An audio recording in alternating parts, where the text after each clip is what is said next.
굿모닝 YTN 3부 이어갑니다.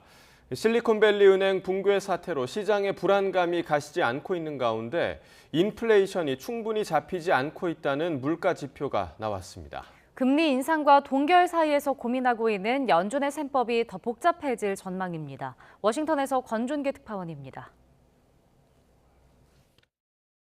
미국의 2월 소비자 물가 지수는 6.0%로 지난해 6월 이후 하락세를 이어갔습니다. 2021년 9월 이후 1년 반 만에 가장 낮은 수치를 보여 전반적인 인플레이션 둔화세를 증명했습니다. 하지만 내용을 들여다보면 안심할 수준은 아닙니다. 변동성이 큰 에너지와 식료품을 걷어낸 근원 물가가 전달보다 0.5% 올라 1월에 0.4%보다 오히려 오름폭이 커진 겁니다. 미래 물가의 흐름을 예측할 수 있는 근원 물가 지표가 다시 상승한 것으로 인플레이션과의 전쟁이 쉽게 끝나지 않을 것임을 시사하는 대목입니다. I think what we're seeing is, disinflationary forces continuing to come through, but inflation as a whole is still too high for the Fed's liking. 다음 주 공개시장위원회를 앞두고 있는 연준의 고민은 더 깊어질 전망입니다. 물가 지표만 보면 금리 인상을 멈출 수 없는 상황이지만 실리콘밸리 은행 사태 이후 퍼진 불안 심리도 외면할 수 없기 때문입니다. 골드만삭스를 비롯한 시장 일각에선 가파른 금리 인상으로 충격을 받은 은행 시스템 안정을 위해 금리 인상에 제동이 걸릴 거라고 예측하며 연준 어깨를 더 무겁게 만들었습니다. 다행인 건 폭락했던 지역 중소형 은행주가 회복세를 보이며 이번 사태에 급한 불이 잡히는 모양새를 보였습니다. 이에 따라 시장은 연준이 0.25%포인트 베이비 스텝을 밟을 거란 가능성에 무게를 더 실었습니다. 바이든 대통령은 이번 실리콘밸리 은행 사태는 안정적인 성장으로 전환하는 과정에서 겪는 좌절이지만 충분히 극복할 수 있다며 이번 사태 해결에 거듭 자신감을 나타냈습니다. 워싱턴에서 YTN 권윤기입니다. 미국 뉴욕 증시는 은행주들이 급반등하고 2월 물가가 예상치에 부합하면서 상승했습니다. 뉴욕 증권거래소에서 다우존스 30 산업평균지수는 전장보다 336포인트 오른 32,155로 거래를 마쳤습니다. 스탠더드 앤드 푸어스 500 지수는 전장보다 64.8포인트 상승한 3,920으로 나스닥 지수는 239포인트 뛴 11,428로 거래를 마쳤습니다. 투자자들은 지역은행 파산에 따른 여파와 2월 소비자 물가 지표 등을 주시했습니다. 실리콘밸리 은행과 시그니처 은행의 파산으로 불거진 금융시장 불안은 당국의 개입 등으로 다소 진정된 모습을 보였습니다. 미국 사법당국과 규제당국이 함께 실리콘밸리 은행 파산 과정과 원인 조사에 착수했습니다. 고객들에게 위험한 상황을 숨겼는지 또는 경영진이 파산 직전 주식을 팔았는지 등 전방위적인 조사가 이루어질 전망입니다. 보도에 조용성 기자입니다.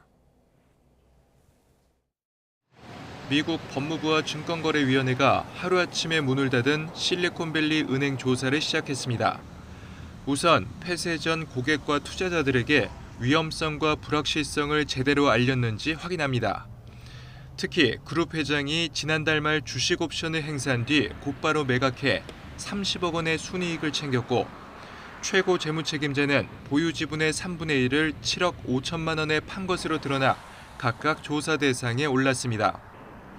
이에 앞서 은행 감독과 규제에 문제가 없었는지 평가에 들어간 미 연방준비제도는 세계적 회계법인 KPMG도 조사할 것으로 알려졌습니다.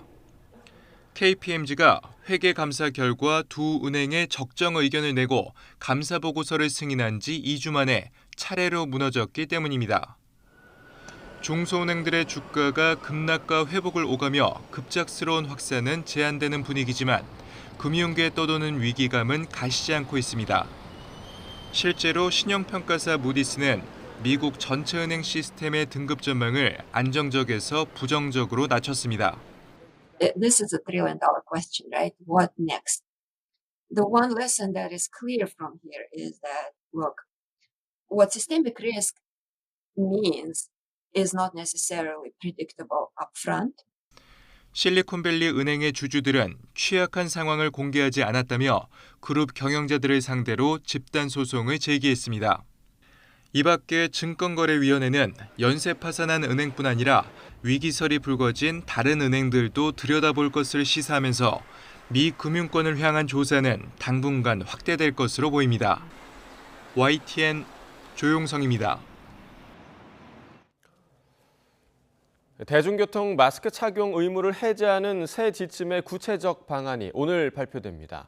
중앙재난안전대책본부는 오늘 오전 회의를 열고 버스와 지하철, 택시 등에서의 마스크 착용 의무를 권고로 완화하는 방안을 논의해 발표할 예정입니다.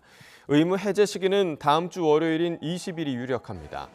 병원과 보건소 같은 의료기관과 요양병원 등 감염 취약시설은 고위험군이 주로 이용하는 만큼 당분간 마스크 착용 의무가 유지될 전망입니다. 윤석열 대통령이 일주일 최대 52시간 노동을 69시간까지 늘리는 근로시간 유연화 법안 추진을 재검토하라고 지시했습니다. 윤 대통령은 어제 고용노동부가 입법 예고한 근로시간 선택권 확대 유연화 법안과 관련해 다양한 의견, 특히 MZ세대 의견을 면밀히 듣고 법안 내용과 대국민 소통에 있어서 보완할 점을 검토하라고 주문했다고 김은혜 홍보수석이 서면 브리핑으로 전했습니다. 앞서 노동부는 현행 주 52시간인 근로시간을 최대 69시간까지 늘릴 수 있도록 노동법 개정안을 입법 예고했는데 이를 두고 사회 각계에서 반발이 이어지고 있습니다. 네, 이러한 가운데 앞서 열린 국무회의에서는 개편 옹호 발언이 나오면서 대통령과 총리의 엇박자 논란이 일었습니다. 한덕수 총리는 모두 발언에서 주 69시간제의 필요성을 역설하면서 근로시간 제도 개편은 근로 현장의 여건과 근로자의 건강권 보호, 충분한 휴가 기간의 확보를 조화할 수 있는 유연하고 합리적인 제도라고 강조한 겁니다. 윤석열 대통령의 재검토 지시와 방향이 다른 것 아니냐는 엇박자 논란이 일자 국무총리실은 혼선은 전혀 없다고 선을 그었습니다. 국무총리실 관계자는 총리가 국무회의 참석차 세종으로 이동하면서 윤 대통령과 길게 통화했고 이후 계획에 없던 주 69시간제 관련 내용을 모두 발언에 추가한 것이라며 혼선은 전혀 없다고 일축했습니다. 네, 윤 대통령이 노동시간 개편안 추진 재검토를 지시한 데 대해 국민의힘은 더 소통하고 연구하겠다고 밝혔습니다. 반면 민주당은 노동시간을 69시간으로 늘린다는 정부 방안을 절대 허용하지 않겠다며 주 4.5일제 계획 등을 수립하겠다고 맞섰습니다. 직접 들어보겠습니다. 가짜뉴스와 세대 간 소통 부족 등으로 근로시간 제도 개편이 장시간 근로를 유발한다는 오해를 불러일으켰습니다. 현장 방문 및 세대별, 계층별 간담회를 통해 소통을 강화하여 입법 과정에서 장시간 노동이라는 현장의 우려가 해소되고 세대별, 계층별 의견이 최대한 반영되도록 최선을 다하겠습니다. 법 개정이 필요한 영역에 관한하는 이 노동시간 연장, 주 69시간 도입이나 이런 것들은 결코 허용하지 않을 것입니다. 대선에서 말씀드렸던 주 4.5일제 도입 같은 경우도 오히려 추진해 나가는 그런 계획들을 수립해서 노동자들과 함께 행복한 삶, 오라베리 가능한 그런 사회를 만들어가도록 노력하겠습니다. 윤석열 대통령이 내일 1박 2일 일정으로 일본을 방문합니다. 기시다 총리와 정상회담 등을 통해 다양한 현안을 논의할 예정인데 대통령실은 한일 관계 정상화의 이정표가 될 것으로 기대했습니다. 보도에 박서경 기자입니다.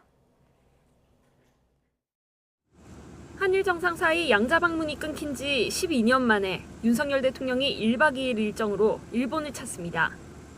이번 방문은 12년간 중단되었던 양자 정상 방문이 재개되는 것으로서 윤석열 정부 취임 이후 역점을 두고 추진한 한일 관계 개선의 중요한 이정표가 될 것입니다.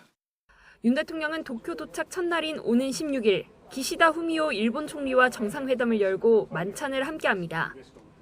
일본 요미우리 신문은 두 정상이 하루에만 2차례 만찬을 할 예정이라며 이례적이라고 평가했습니다. 상호 간의 개인적 신뢰를 돈독히 다지면서 양국 관계 발전 의지를 서로 다짐하는 자리가 될 것으로 생각합니다. 정상 간 개인적 신뢰관계는 외교에 있어서 매우 중요한 자산입니다. 양국 정상은 강제징용 피해자 배상 문제를 포함해 다양한 현안을 논의할 전망입니다. 대통령실 고위 관계자는 군사정보보호협정 지소미안은 한일 관계가 개선되면 형식 측면에서 해결될 거라고 봤고, 셔틀 외교도 정상은 물론 고위급 수준에서 다양하게 진행될 거로 내다봤습니다. 수출 규제와 화이트리스트 복귀, 세계무역기구 WTO 제소 문제도 한 부분이 진전된다면 모두 해결될 거로 기대한다고 전했습니다. 이번 방일에는 삼성 이재용, SK 최태원, 현대차그룹 정의선 회장 등 재계 총수들이 동행하는데, 윤 대통령은 양국 경제인들과 간담회를 열어 경제교류 활성화를 논의할 예정입니다. 방일 기간에 맞춰 양국 재계를 대표하는 전경련과 게이달레는 한일 청년들을 지원하는 미래청년기금 조성을 발표할 거로 예상됩니다.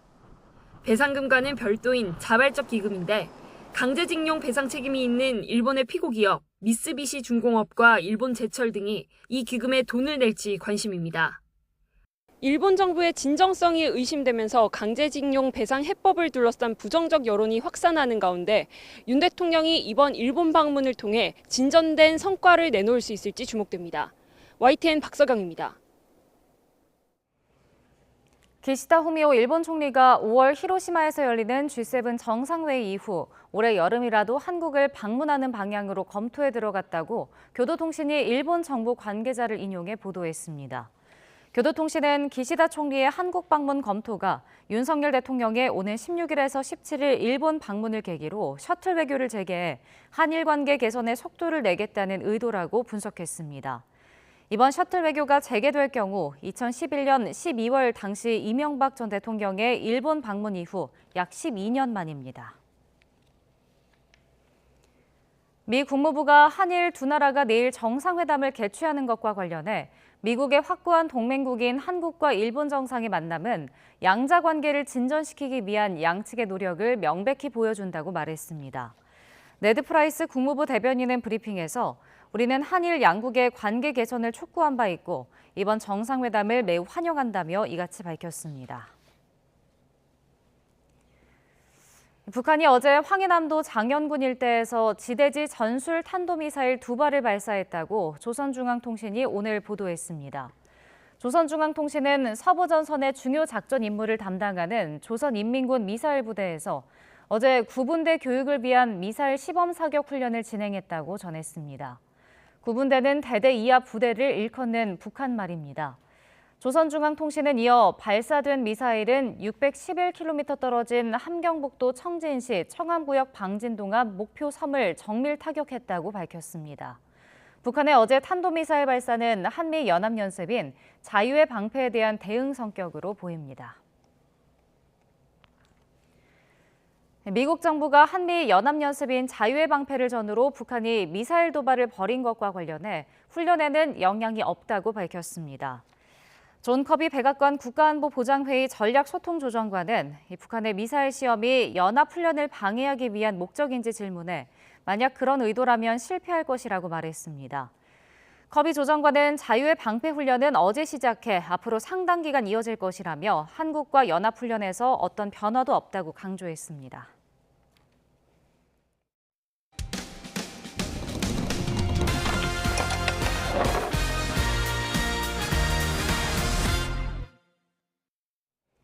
국내 1위 가구 업체 한샘이 12년간 헌신해온 하도급 업체와 공급 계약을 체결해놓고 5일 만에 파기했습니다. 한샘의 요구로 공장도 옮기고 설비도 구축해 납기일 위반 없이 제품을 공급해왔던 업체는 폐업 위기에 내몰렸습니다. 제보는 Y 이승윤 기자가 전해드립니다. 한샘 공장 맞은편에 제품 포장용 골판지 공장. 원청업체인 한샘의 요구로 지난 2011년 50km 떨어진 안산으로 이사까지 왔습니다. 한샘 골판지 물량의 70%를 공급해왔습니다. 내수용 2,500가지, 수출용 500가지 종류를 맞춤형으로 공급하며 납품일을 지킨 성실함을 인정받아 경쟁사의 러브콜도 받을 정도였습니다. 하지만 매출의 95%를 올려준 한샘과의 의리를 지키기 위해 거절했습니다. 지난해 12월 23일 한샘은 12년째 그래왔듯이 1년치 공급 계약을 체결했습니다. 그런데 5일 만에 계약을 뒤집고 공개 입찰로 공급업자를 다시 정하겠다고 통보가 온 겁니다. 좀 무리한 내용 아니냐라고 했을 때 저쪽에서 입찰에 참여하지 않으면 그 협상 대상에 들어가지 않으니 그걸로 끝이다라고 하는 바람에 어쩔 수 없이 입찰에 참여하게 됐습니다. 결국 계약은 다른 두 업체로 넘어갔습니다. 이 때문에 이 업체는 월 임대료 1,800만 원과 인건비를 감당하지 못해 폐업 위기에 내몰렸습니다. 평소 같으면 20여 명의 직원들이 분주하게 작업을 할 공장이 덩그러니 비어 있습니다. 대당 8억 원 하는 플렉스도 기계가 원래 3대 있는데 한 대는 이미 자리를 뺀 상태입니다. 휴일 근무도 마다치 않았던 직원들은 한 달치 월급을 받고 권고사직을 당했습니다. 진짜 밤을 새가면서 일할 때도 있어요. 거의 낮게 일 마치느라고 문을 닫는다는 거예요. 그 제가 사장님 앞에 막 울었어요. 너무 억울해가지고. 업체 측은 사모펀드가 한샘을 인수한 이후 적자를 기록하자 원가 절감에 나선 탓이라며 투자 설비 등의 배상을 요구했습니다. 한샘은 협력사를 합리적으로 선정한다는 사모펀드 방식에 맞춰 부득이하게 새 시스템을 도입했다며 문제가 없다는 입장입니다. 투명하고 합리적인 구매 프로세스를 만들기 위한 시스템을 도입했으며 공정한 입찰을 진행했습니다. 하도급법 위반 소지가 있다는 분석이 나옵니다. 하도급법에 위반되는 그런 사항들을 만약에 특약으로 하게 되면 이제 부당한 특약 금지라고 해서 사실 이제 부당한 특약으로 이제 인정이 되거든요. 그래서 하청업체가 계약 파기로 손해를 본 경우 공정거래 조정원을 통해 도움을 받을 수 있습니다. 저희 조정원에 하도급 협의회 이제 분쟁 조정 신청을 해주셔서 분쟁 조정을 진행을 해주시면 이제 상대방이랑 좀 어느 정도 협상을 할 여지가 사실 있긴 하거든요. 전문가들은 사모펀드들도 경영에 나설 경우 하청업체와 상생관계를 구축하려는 노력이 필요하다고 조언하고 있습니다. YTN 이승윤입니다. 서울 강남구에 있는 아파트에서 근무하던 경비 노동자가 직장 내 갑질로 힘들었다는 유서를 남기고 숨진 채 발견돼 경찰이 조사에 나섰습니다.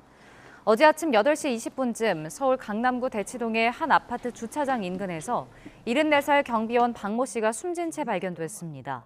박 씨는 숨지기 직전 동료에게 반장 역할 대신 초소 근무를 하도록 한 관리소장의 갑질 때문에 힘들다는 취지로 호소문을 써서 보냈습니다. 동료 경비원들은 지난해 12월 새 관리소장이 부임한 뒤로 강압적인 언행을 했고 반장이 잇따라 강등당했다고 호소하고 있습니다. 관리소장은 YTN 취재진에 숨진 박 씨가 오히려 초소 근무를 원했고 폭언한 적은 전혀 없다고 해명했습니다. 경찰은 관리소장과 동료 경비원을 상대로 사실관계를 확인하고 있습니다.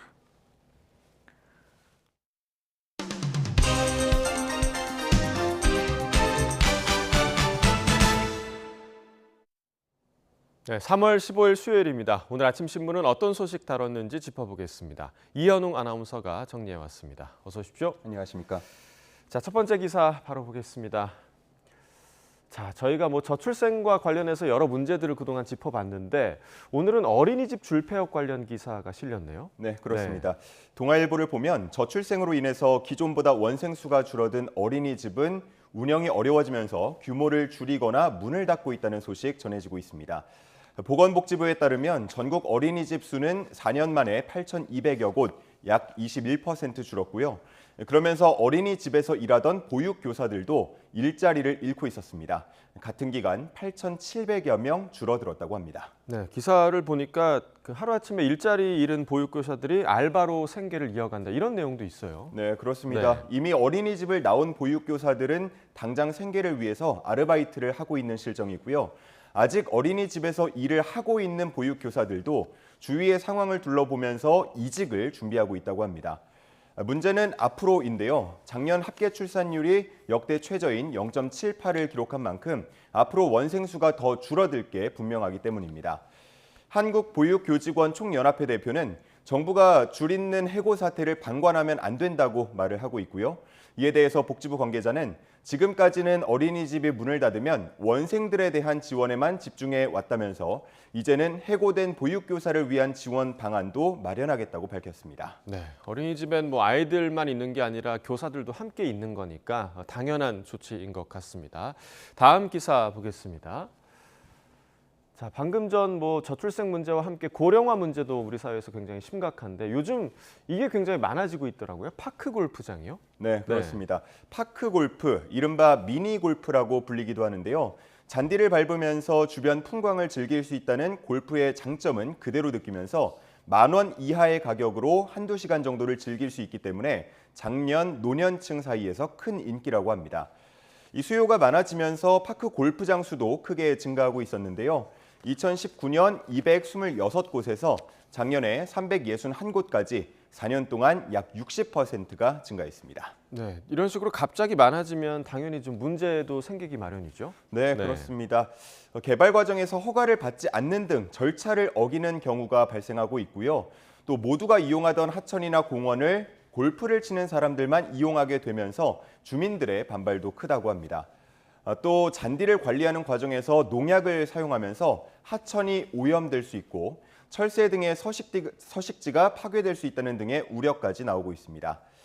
그리고 인기에 편승해서 많이 지었다가 나중에 인기가 시들해지면 애물단지가 될 수 있는 만큼 면밀한 사전조사가 필요하다는 지적도 나오고 있습니다. 네, 새로이 들어서고 있는 그런 시설들인 만큼 이 문제를 좀 방지할 수 있는 장치가 분명히 좀 필요할 것 같습니다. 자, 다음 기사 보겠습니다.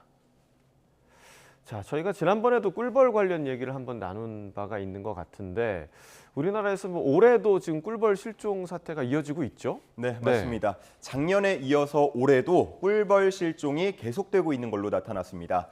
최근 지자체와 한국양봉협회가 조사한 바에 따르면 경기나 충남 또 전남 등에서는 꿀벌이 기존보다 절반 이상 사라졌다고 합니다. 그 수를 헤아려 보면 130억 마리 정도 된다고 하는데요. 그러면서 딸기나 참외 등을 재배하는 과수 농가들은 비상이 걸렸다고 합니다. 네, 꿀벌이 사실 알게 모르게 상당히 좀 많은 일들을 하고 있잖아요. 네. 그 공백이 여실히 좀 문제로 드러나고 있는 것 같아요. 그렇습니다. 네. 수분이라고 부르는데요. 가루바지 과정이 제대로 이루어지지 않다 보니까 기형의 불량과들이 계속 나오고 있다고 하고요. 또 씨를 만드는 일도 사람이 대신 인공 교배를 해야 할 정도의 상황이라고 합니다. 더 큰 문제는 꿀벌이 사라지고 있는 그 원인이 명확하지 않다는 건데요. 농식품부는 양봉 농가의 방제제 오남용으로 인해서 꿀벌 전염병을 일으키는 진드기가 내성을 가졌기 때문이라고 지목하고 있습니다. 한편 양봉 농가는 이에 반발하면서 오히려 꿀벌 활동 반경에 살포된 살충제나 기후 변화가 그 원인이라고 말하고 있는 상황입니다. 이렇게 원인이 밝혀지지 않는다면 더 큰 문제, 장기화로 이어질 수가 있겠는데요. 도미노 피해를 막을 철저한 원인 분석과 대책이 필요해 보입니다. 네, 꿀벌 실종 현상이 비단 우리나라만의 문제가 아닌 걸로 저도 좀 알고 있는데 분명한 좀 대책이 필요할 것 같습니다. 자, 다음 기사 보겠습니다. 자, 스포츠 기사인데요. 어제 WBC 야구 대표팀 귀국을 했습니다. 쓸쓸히 귀국을 했는데 많은 숙제들을 좀 안고 돌아온 것 같아요. 네, 맞습니다. 국내외 언론에서 한국 야구의 성장이 멈추면서 이제는 도전자의 입장이 됐다는 기사를 전하고 있었습니다. 잘 생각해 보면 이번 대회에서 드러난 문제들, 국내 리그가 치러지는 과정 안에서도 발견할 수 있었는데요. 리그 상위권 투수들은 외국인 용병이 차지하는 게 어느 순간부터는 당연하게 생각이 되고 있었고 또 그런 상위권 투수들도 일본 리그로 진출을 하게 되면 초라한 성적을 넘기고 돌아오곤 했습니다.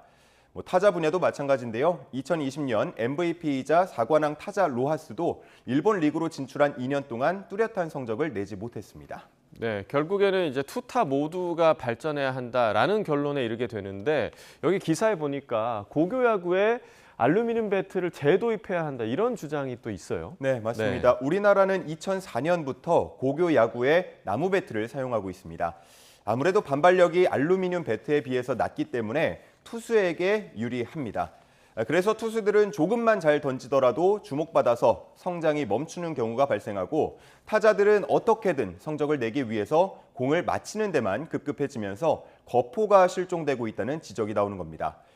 일본은 고교 야구에서 여전히 알루미늄 배트를 사용하고 있고요. 또 미국도 반발력을 조금 낮추긴 했지만 금속 배트를 쓰고 있다는 점을 생각해 본다면 우리도 재검토해 볼 필요성은 있어 보입니다. 네, 또 반대로 생각해 보자면 알루미늄 배트를 다시 도입했다가 또 타자에게만 유리한 상황이 되지 않을까 하는 걱정도 좀 드는데 이 야구 발전을 위해서 좀 다양한 방면의 고민이 좀 필요할 것 같습니다. 자, 마지막 소식 보겠습니다.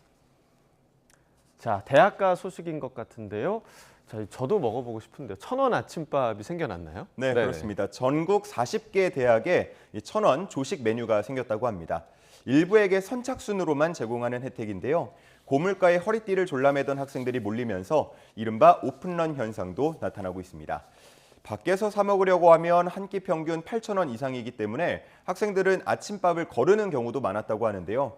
저렴한 가격에 맛과 건강을 모두 챙길 수 있다면서 반응이 상당히 좋다고 합니다. 네, 1,000원이라는 가격이 아주 좋은데 선착순이라는 게 조금 아쉬운 부분이 있는 것 같은데 네. 이게 1,000원이 어떻게 가능한 가격인가요? 네, 농림축산식품부 산하 기관이 진행하는 1,000원의 아침밥 사업을 통해서 지원을 받기 때문입니다. 개강 후에 소문이 나면서 이 사업에 참여하고 싶다는 대학들이 꾸준히 증가하고 있다는데요. 아쉽게도 올해 모집 기간은 끝났다고 하고요. 내년에 더 많은 대학이 참여할 수 있도록 할 방침이라고 합니다.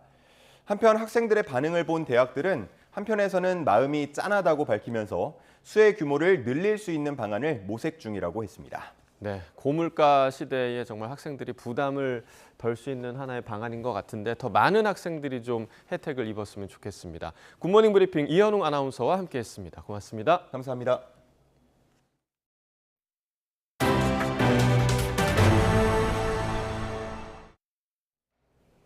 중국이 호주의 미국 핵추진 잠수함 조기 도입이 핵 확산 금지 조약의 목적과 취지에 위배된다며 결연한 반대를 표명했습니다.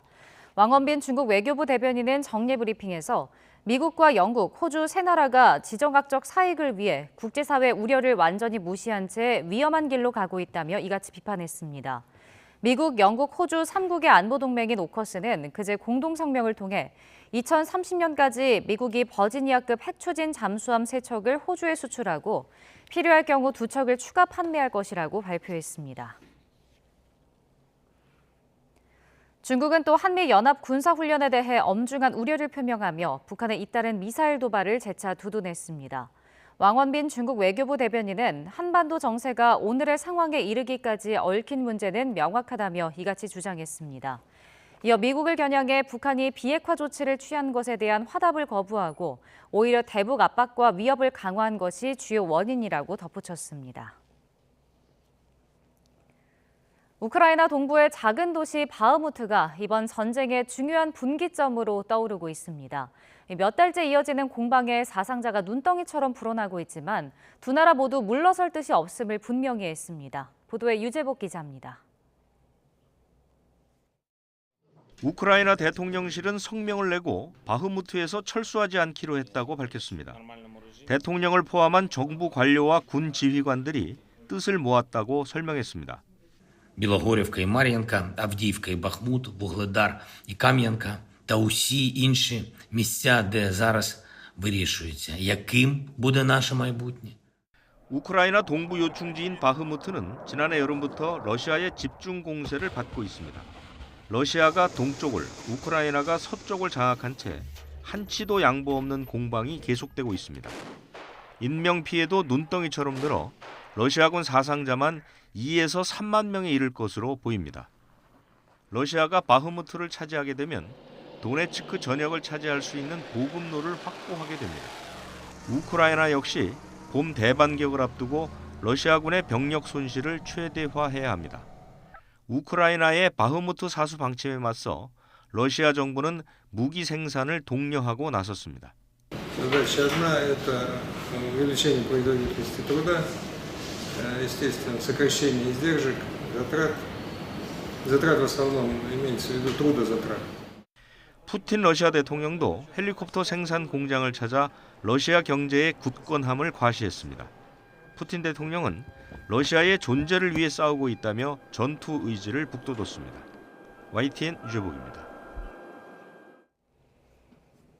미 국방부가 미군 무인기가 흑해 상공에서 러시아 전투기와 충돌해 추락했다고 밝혔습니다. 패트릭 라이더 국방부 대변인은 브리핑에서 현지 시각 14일 오전 7시쯤 러시아의 수호이 27 전투기가 미군 드론 MQ-9의 프로펠러를 강타해 드론을 공해상으로 추락시켰다고 밝혔습니다. 라이더 대변인은 러시아 전투기가 충돌 전 미군 드론 앞에서 여러 차례 연료를 뿌리고 난폭하게 비행했다며 이 사건은 위험하고 비전문적이며 역량이 부족하다는 것을 보여준다고 비판했습니다.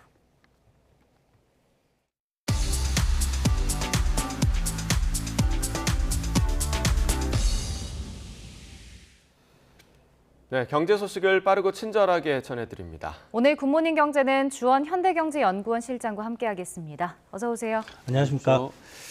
자, 미국의 지난달 소비자 물가 지수가 발표가 됐습니다. 지난해보다 6% 올랐는데 네. 물론 뭐 목표치에는 부족하긴 하지만 1년 반 만에 최소폭 상승이다. 바이든 대통령도 좀 긍정적으로 평가를 했죠. 예, 뭐 이례적으로 대통령이 나서서 물가 지표를 평가한 거를 거의 본 적은 없는데 네.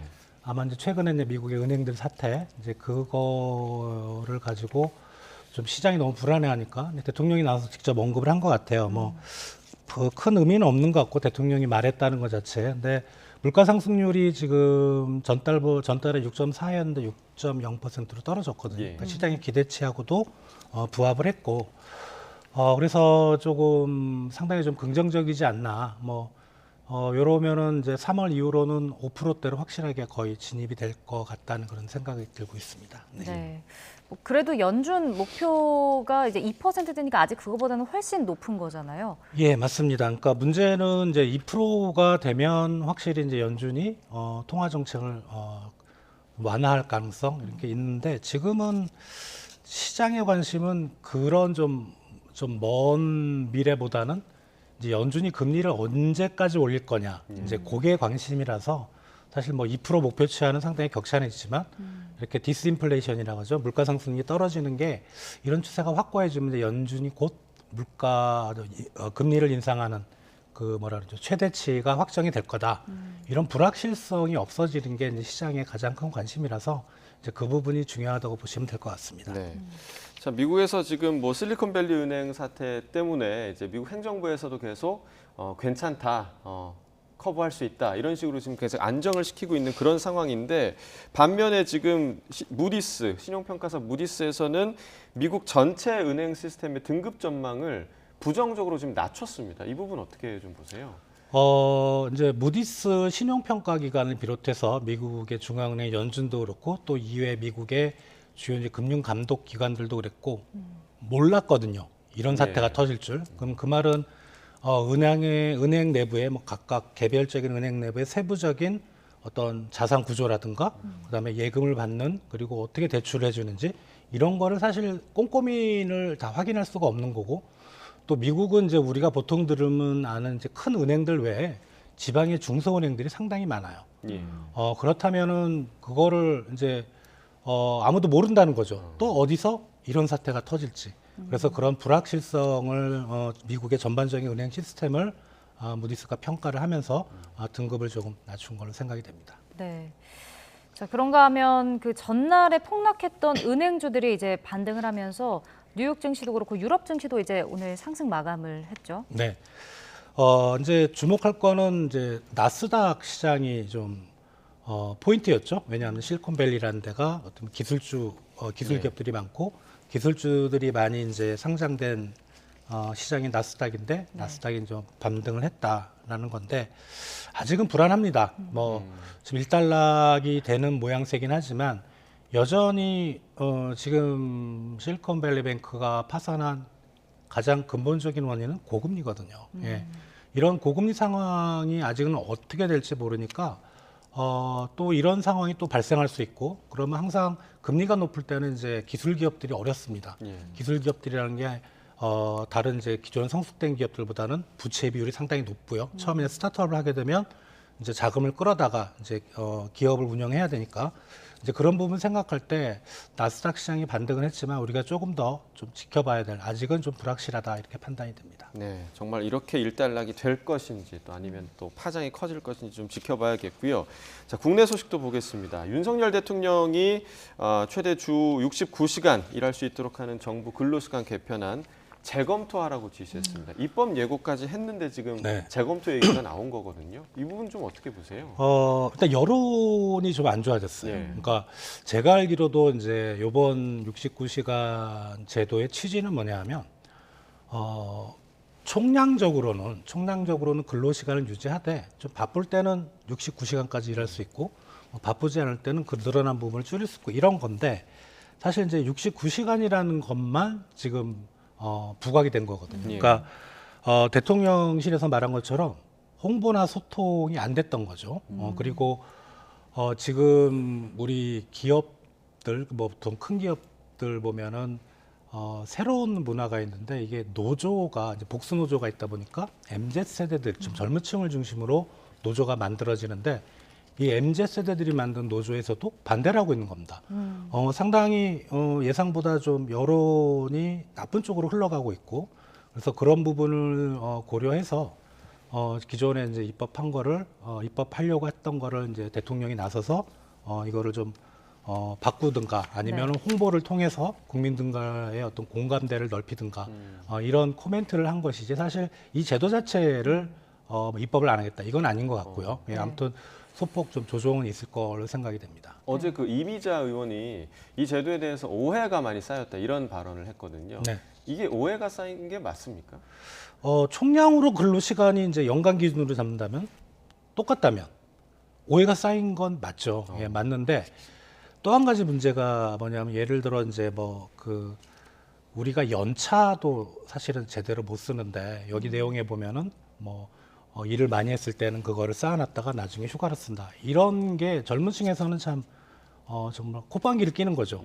실제 젊은 층들이 기업에 들어가 보니까 자기들이 생각하기에는 기업이라는 게 상당히 좀 합리적인 의사구조로 흘러갈 줄 알았는데 예를 들어 휴가 쓰기도 만만치 않고 연차를 다 쓰는 직원들, 선배들은 본 적도 없고. 네. 근데 이런 예를 드는 건데 이런 것들이 들어가 있으니까 진짜 지금 정부가 현실을 제대로 알고 있나, 노동시장의 현실을 제대로 알고 있는 건가, 그래서 이런 법을 만든 건가, 그러니까 상당히 좀 실망감이 많이 표출된 것도 사실이라고 봅니다. 예. 네. 지금 여기에다가 이제 원래 하고 있던 주 52시간 근무제가 도입 취지랑 좀 다르게 고용은 증가가 없었고 경영 성과를 악화시켰다 이런 주장도 네네. 나왔더라고요. 이 보고서의 사실 이제 핵심은 기업의 경영 성과보다는 주 52시간 도입했을 때가 이제 이전 정부인데 취지가 뭐냐면은 이제 근로시간이 많다가 52시간으로 그걸 좀 제한을 해놓으면 그만큼의 새로운 고용이 창출된다. 이게 이제 사실 근본적인 취지였는데 네. 기업의 경영 성과에 대한 분석은 사실 이제 여러 가지 경기적 요인이 있고 많은 변수들을 고려를 해봐야 되기 때문에 실제로 그쪽은 좀 더 우리가 52시간이 도입된 지 얼마 안 됐잖아요. 상당 기간 있어야 우리가 이제 판단할 수 있는 부분이고 이제 고용 증가율을 봐야 되는데 의미가 없는 걸로 이제 나왔거든요. 네. 그 보고서에는 통계학적 의미가 없는 걸로 나왔는데 이유는 제가 보기에는 사람을 쓰는 것보다 지금 우리나라의 어떤 산업 구조나 기업 구조를 봤을 때 52시간을 하게 되면 사람을 이제 추가적으로 더 써야 되는데 그 사람을 쓰기보다는 이제 자동화를 많이 들어갔던 것 같아요. 그게 사실 비용이 더 싸거든요. 네. 기업들 입장에서는. 그러니까 그런 부분이 하면서 아무래도 고용 증가에는 큰 영향을 못 미쳤던 걸로 생각이 됩니다. 네, 아무래도 또 기업이 효율을 추구를 하다 보니까 좀 무의미한 그런 부분이 아니었나 생각이 들고요. 또 가덕도 신공항 이야기를 좀 해보겠습니다. 가덕도 신공항이 매립식으로 2029년 12월 개항을 목표로 하는 걸로 정리됐죠. 좀 시기가 많이 앞당겨진 것 같아요. 예, 기존에는 뭐 장교식이나 이제 부채식을 거론이 됐었는데 이제 부채식 같은 경우는 띄우는 거죠. 예, 띄우는 거고 예. 장교식 같은 거는 이제 강관 파이프를 박아서 그 위에 이제 판을 얹어서 요거는 아마 제가 알기로는 일본 하네다 공항이 이제 그런 식인데 네. 두 개가 다 문제가 있습니다. 부채식은 상당히 좀 뭐라 그럴까 시간이 오래 걸리고요. 검증을 하는데 그리고 장교식은 이게 가라앉을 수가 있어요. 점점. 예, 그래서 매립식은 또 이제 사실 뭐 흙을 좀 덮고 이러면은 공사 기간이 좀 단축되는 이제 그런 긍정적인 영향이 있고 이게 왜냐하면 이제 엑스포가 있거든요. 예. 엑스포 전까지는 개항을 해야 되기 때문에 좀 공사 기간이 짧은 그런 매립식을 선택한 걸로 생각이 듭니다. 네, 알겠습니다. 자, 오늘 굿모닝 경제 여기까지 듣겠습니다. 주원 현대경제연구원 실장과 함께했습니다. 고맙습니다. 고맙습니다.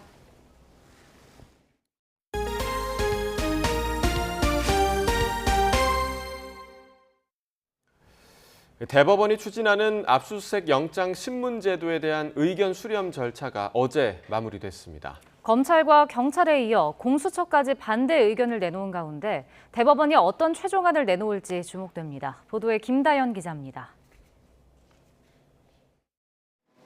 지난달 대법원은 판사가 압수수색 영장을 발부하기 전에도 사건 관계인을 불러 신문할 수 있도록 규정을 바꾸겠다고 예고했습니다. 검찰과 경찰은 한마음으로 반대표를 던졌습니다.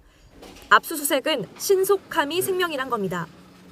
특히 경찰은 영장을 발부받기 위해 이미 내부 결재와 검사의 심사, 법원의 판단까지 3단계를 거치고 있는데 대면 심리까지 하면 어느 세월에 증거를 확보하겠느냐고 반발합니다. 수사 상황이 피의자에게 실시간으로 유출되거나 내부 고발자의 신원이 노출되는 등 수사 기밀이 셀 걱정이 있다고도 말합니다. 검찰은 더 나아가 사실상 부패 사건에 대해서만 신문이 이뤄지게 될 가능성이 커서 결국 득을 보는 건 권력자나 재벌이 될 거라며 형평성을 걸고 넘어졌습니다. 검경에 이어 공수처 역시 피해자 보호에 역행하는 규칙이라며 신중한 검토가 필요하다는 의견을 냈습니다. 개정안엔 휴대전화나 컴퓨터에 담긴 전자정보를 압수수색하기 전에 검색할 키워드를 미리 제출하도록 하는 내용도 담겨 있는데 수사기관들은 이 역시 실무를 모르는 소리라며 반대합니다. 법원이 수사를 지휘하려는 거냐는 말까지 나오는 상황 속 대법원도 부담을 느끼는 모습입니다. 최근 법원장 회의에선 관계기관의 입장을 고려해야 한다는 의견과 함께 신문 대상을 수사기관이나 수사기관이 지정한 제3자로 한정하는 방안에 대한 얘기가 나오는 걸로 알려졌습니다. 다만 대법원은 여전히 불필요한 정보까지 쓸어가는 무분별한 압수수색은 기본권 보장 차원에서 반드시 제한이 필요하다는 입장입니다. 대법원은 의견서를 검토한 뒤 규칙 개정을 마무리 지을 계획입니다. 최종안은 대법관 회의를 거쳐 공포 시행되는데 대법원이 기존 개정안을 강행할지 중재안을 마련할지 주목됩니다. YTN 김다연입니다. 1980년 5.18 민주화운동 당시 광주 시위대 진압에 투입됐던 특전사 계엄군이 진실 고백에 나섰습니다. 5.18 부상자회와 공로자회는 43년 전 제3공수여단 중사신분으로 광주 진압작전에 투입됐던 김귀삼 씨로부터 증언을 듣는 행사를 열었습니다. 김 씨는 5.18 당시 옛 광주교도소에 주둔하며 접근하는 차량을 멈춰 세우기 위해 총을 쐈다고 밝혔습니다. 또 안매장 의혹에 대해서는 5.18 이후 보안대에서 시신 처리 등에 대한 조사가 있었다며 군이 증거를 없애려는 것처럼 보였다고 설명했습니다. 김 씨는 5.18 당시 시민군으로 참여했다가 옛 광주교도소 앞에서 총격을 당하고 모진 고문을 받았던 김태수 씨와 만나 화해하는 자리도 가졌습니다. 네, 요즘 채용정보 사이트에 올라온 기업 후기를 구직 과정에 참고하시는 분들 많으실 텐데요. 하지만 검증 시스템이 허술해 부정확한 정보도 여과 없이 올라오는 것으로 나타났습니다. 보도에 윤성훈 기자입니다. 무역회사에서 기획 마케팅 팀장으로 근무하는 A씨는 최근 신규 채용 면접장에서 지원자로부터 뜻밖의 질문을 받았습니다. 디자인 작업을 할 때 필수적인 상업용 이미지를 회사가 구매해주지 않고 특정 브랜드의 컴퓨터를 써야 한다고 들었다며 맞느냐고 물어본 건데 모두 틀린 내용이었습니다. 면접분 분이 얘기를 해주셨어요. 면접분 분이 이런 글이 있던데 이거는 진짜 나 여쭤보시길래 그런 거 저희가 아닌데 어디 있냐 해가지고 보니까 헛소문의 출처는 채용 정보 사이트. 전현직 직원들이 자신이 근무한 업체를 평가하고 구직자들이 이를 열람할 수 있게 한 곳이지만 근거 없는 허위 사실이 버젓이 올라가 있었던 겁니다. 리뷰를 쓰는 거는 개인의 생각이나 개인의 느낀 점을 쓸 수는 있다고 봅니다. 저는 개인적으로. 그런데 사실이 아닌 거를 사실이냐 호도해서 썼을 때는 그 사람의 그 작성글로 인해서 다른 사람들이 피해를 볼 수가 있는 거거든요. 해당 사이트에 YTN에 대한 평가를 남겨봤습니다. 직장 메일 등을 통한 검증 절차 없이 개인 메일로도 회원가입이 가능합니다. 누구나 어떤 기업의 후기든 게시할 수 있는 셈입니다. 허위 글을 걸러낼 장치도 없습니다.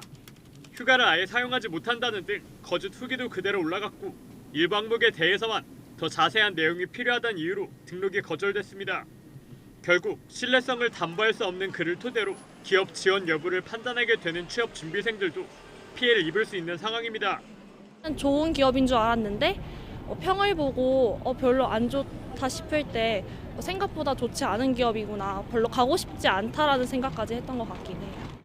그런 글들이 어떤 신빙성이 있던 없던 간에 그런 글이 적혀 있다면 아무래도 지원을 할 때 망설이게 되고.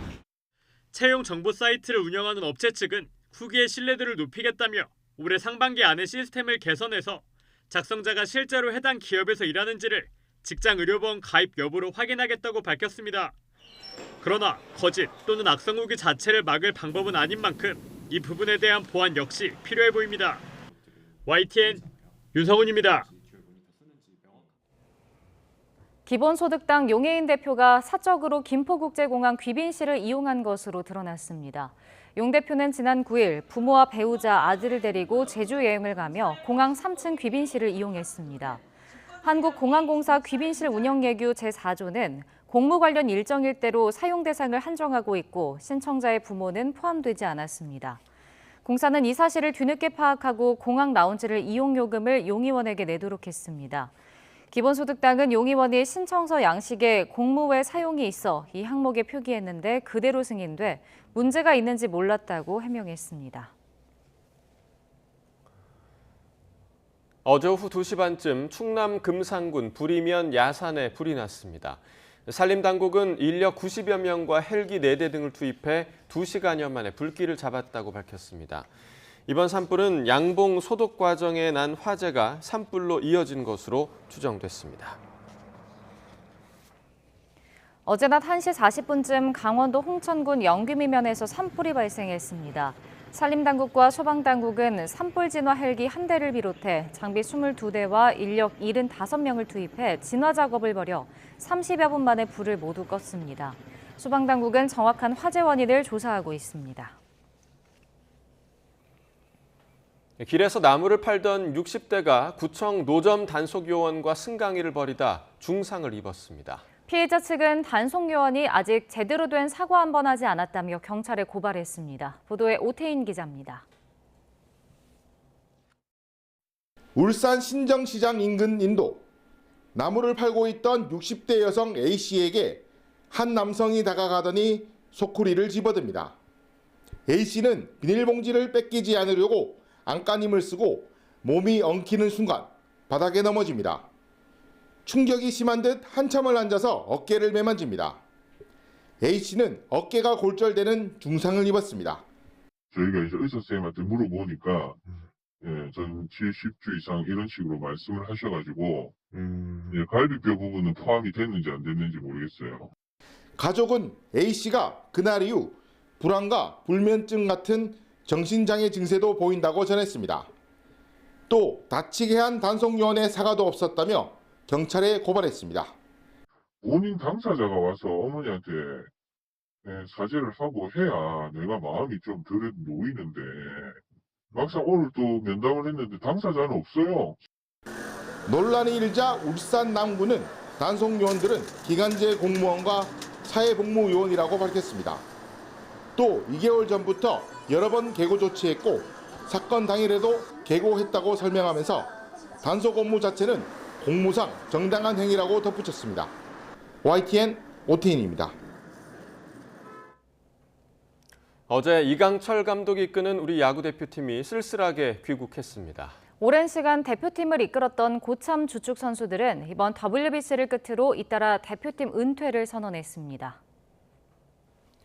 지난 16년 동안 한국 야구대표팀에서 활약했던 좌완 에이스 김광현이 태극마크 반납을 선언했습니다. 김광현 선수는 국가대표란 꿈이었고 또 자부심이었다며 2005년 청소년 대표부터 이번 2023년 WBC까지 나라를 위해 또 대한민국 야구를 위해 뛴 자신에게 자부심을 느낀다고 밝혔습니다. 또 가슴에 태극기를 달고 경기에 나섰을 때 심정, 금메달을 목에 걸고 애국가를 재창하던 모습은 평생 자랑거리라고 지난 시간을 되돌아봤습니다. 그러면서 이번에 더 잘할 수 있었는데 너무나 아쉽고 분통하다며 이제 후배들에게 넘겨줘야 할 때가 됐다고 덧붙였습니다. 앞서 대표팀 주장 김현수 선수도 중국과의 마지막 경기를 마친 뒤 대표팀 유니폼을 입는 건 이번이 마지막이라고 말했습니다. 앞으로 한국 야구의 미래를 짊어질 이정우는 대한민국 야구 중흥기를 이끌다가 물러나는 선배들을 향해 우리의 꿈이었던 선배들과 함께 대표팀에서 함께해서 행복했고 또 영광이었다며 고개를 숙였습니다. 세계 야구와의 격차를 실감하며 총체적인 대수술이 불가피해진 한국 야구는 당장 오는 9월 항저우 아시안게임과 11월 아시아 프로야구 챔피언십 준비에 나서야 합니다. 성공적인 세대 교체와 철저한 준비로 3년 뒤에 열릴 다음 WBC에서 한국 야구의 자존심을 되찾을 수 있을지 주목됩니다. 골 관절염은 나이가 들면서 발생하는 대표적인 퇴행성 관절염이지만 근본적인 치료제는 없는 실정입니다. 국내 바이오 기업이 유도 만능 줄기세포를 이용해 간단히 주사 형태로 주입할 수 있는 골 관절염 세포 치료제를 개발하고 있어 주목됩니다. 보도에 이성규 기자입니다. 나이가 들면서 연골이 손상에 발병하는 퇴행성 관절염인 골 관절염. 골 관절염은 60대 이상 노인 3명 가운데 1명꼴로 발병하지만 현재까지 근본적인 치료제는 없습니다. 국내 바이오 기업이 건강한 사람의 혈액세포로부터 연골세포를 분화하는 방식으로 골 관절염 세포 치료제를 개발했습니다. 우선 혈액세포를 줄기세포와 같은 분화 능력을 갖춘 유도 만능 줄기세포로 만든 뒤 이를 연골세포로 분화했습니다. 연골세포를 단일세포 형태로 주입하면 일주일 안에 세포가 사라지지만 연구진은 세포 덩어리 형태로 만들면 사라지지 않는다고 설명했습니다. 연골 자체가 이제 3D 형태로 있고 생체와 더 비슷하게 이제 미믹하는 상태라고 보시면 되고요.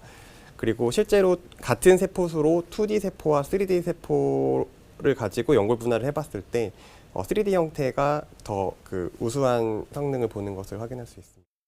유도 만능 줄기세포로 연골세포 치료제를 만든 것은 이번이 처음으로 개발한 치료제는 무릎 부위에 직접 주사하는 형태입니다. 연구진은 골 관절염을 유도한 개와 돼지 등 동물 실험에서 연골 조직이 30% 이상 재생되는 것을 확인했습니다. 주입한 연골세포가 주변 조직과 결손 부위를 재생하는 원리입니다. 첫 번째는 굉장히 활발한 물질들, 바이오 생합성 물질을 많이 냅니다. 그래서 주변 조직을 자극해서 연골 재생이 간접적으로 일어나게 만들 수 있죠. 또 한 가지는 결손 부위에 직접 붓습니다. 그래서 연골 재생을 직접적으로 관여하는 경우도 있죠. 그래서 연구진은 동물 실험을 바탕으로 내년 초 인체 임상 시험에 진입할 계획입니다. 현재 골 관절염 치료의 최우수단은 티타늄 수조의 인공 관절 수술입니다. 간편한 주사 형태의 골 관절염 치료제가 상용화될 경우 환자의 편의성이 크게 개선될 것으로 기대됩니다. YTN사이언스 이성규입니다. 단색화 거장인 박서보 화백의 이름을 딴 첫 미술관이 제주 서귀포에 세워집니다. 기지재단은 서귀포시 호근동에 있는 JW 메리어트 제주 리조트 앤 스파에서 가칭 박서보 미술관 기공식을 열었습니다. 박서보 미술관은 JW 메리어트 제주 부지에 대지 면적 12,137제곱미터, 총 건축 면적 11,571제곱미터 규모의 건물로 건립돼 내년 여름쯤 개관할 예정입니다. 전북대학교가 베트남과 미국 등에 이어 유럽 중에서는 처음으로 프랑스에 한옥을 수출합니다. 전북대는 어제 오후 전주시 프랑스 K가든 협회와 프랑스 주요 도시의 한옥 전통 정자와 정원을 조성하는 업무 협약을 체결했습니다. 이번 협약은 최근 프랑스 상원의회와 대한민국 국회가 상호 교류 차원에서 프랑스 현지에 한국 정원을 조성하기로 한 데 따른 것입니다. 천연기념물로 지정된 순천 서남사, 서남매 등 4대 매화가 이번 주말 절정에 이를 것으로 보입니다. 문화재청은 순천 서남사 서남매를 비롯해 장성 백양사 고불매, 구례 화엄사 매화, 강릉 오죽헌 율곡매가 오는 18일 무렵 만개할 것으로 전망된다고 밝혔습니다. 문화재청 관계자는 기후변화로 인해 예년과 다소 차이가 있지만 올해 2월 말부터 개화를 시작해 주말인 18일쯤 4대 매화가 모두 절정을 이루어 매화 향기에 흠뻑 취할 수 있을 것이라고 말했습니다. 오늘 아침 출근길은 어제보다 볼에 닿는 공기가 한결 더 부드러워졌습니다. 이렇게 얇은 코트만 하나 걸쳤는데도 크게 춥지 않은데요. 현재 서울 기온은 8.2도로 어제 같은 시각보다도 4도나 높은 상태고요. 한낮에도 13도까지 오르면서 예년보다 따뜻한 날씨가 이어지겠습니다. 다만 하루 사이에도 기온 변화가 극심한 만큼 환절기 옷차림에는 각별히 주의하셔야겠습니다. 오늘 하늘에는 구름이 많이 지나겠습니다. 낮부터 저녁 사이에 중서부 지방에는 약한 비도 지나겠는데요. 비의 양은 경기 북동부와 영서 중북부 지방에 5mm 미만으로 많지 않겠고 그 밖에 중서부와 경남 해안에는 빗방울이 살짝 떨어지겠습니다. 비의 양이 워낙 적은 탓에 대기의 건조함은 여전하겠습니다. 오늘 대부분 지역에서 강한 돌풍이 불겠고 강원 산간에는 강풍주의보도 발효 중인데요. 산불 등 대형 화재가 발생하지 않도록 불씨 관리 잘 해주셔야겠습니다. 오늘 낮 기온은 서울이 13도, 대전이 18도, 대구는 22도 등으로 충청과 남부를 중심으로 기온이 크게 오르겠습니다. 내일은 반짝 날이 쌀쌀해지겠지만 모레 낮부터는 다시 예년 기온을 웃돌겠고요. 금요일에는 남해안과 제주도에 비가 내릴 전망입니다. 오늘 밤 한때 충청과 전북 지방을 중심으로는 초미세먼지 농도가 짙어질 수 있겠는데요. 또한 중국에서 황사가 발원하면서 우리나라에 영향을 줄 가능성도 있습니다. 미세먼지 정보도 꼼꼼히 확인해 주셔야겠습니다. 지금까지 YTN 신미림입니다. 네, 이상으로 수요일 굿모닝 YTN 마칩니다. 잠시 후 뉴스라이더가 방송됩니다. 시청해주신 여러분 고맙습니다.